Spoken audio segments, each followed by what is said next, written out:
Christopher Gunnis is the director of the Myanmar Accountability Project. He joins us now via Zoom from London. Good to have you with us, Christopher. Your thoughts on the arrest then of Mrs. Bowman and her husband?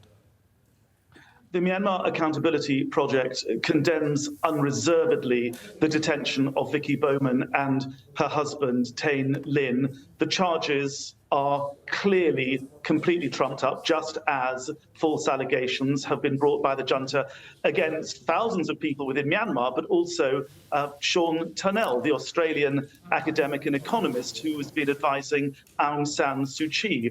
We call on the British government to take robust action. For example, the British government could expel the Burmese military attaché who's living in a leafy suburb of London, yet he's paid for by the Tatmadaw, the Burmese army that has launched what the UN describes as a brute force terror campaign against its own people. The British government could also make a unilateral referral to the International Criminal Court of the Myanmar junta for the actions it's taken since the coup last year. There are a range of options, diplomatic, political, economic, that the British government could take, in addition to the measures it has announced just recently, namely the support for the case at the ICJ, the International Court of Justice in The Hague, the Gambia against Myanmar, and also sanctions against, including a company run by the Burmese dictator's son, Min Aung Hlaing. If this has nothing to do, as you say, with the law and everything to do with politics, what are the military junta's motives here in holding Mrs. Bowman?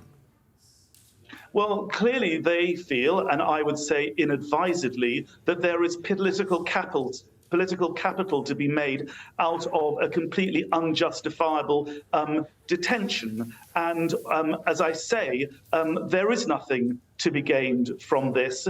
They face deepening sanctions, as we've seen. They face increasing rejection by their own people, and they face increasing isolation in the international community. No government can sustain that on a long-term basis. And as I say, for that reason, we condemn unreservedly these detentions and call for the immediate and unconditional release of Vicky Bowman and her husband. Really good to talk to you, sir. Many thanks indeed. Christopher Gunnis there, director of the Myanmar Accountability Project.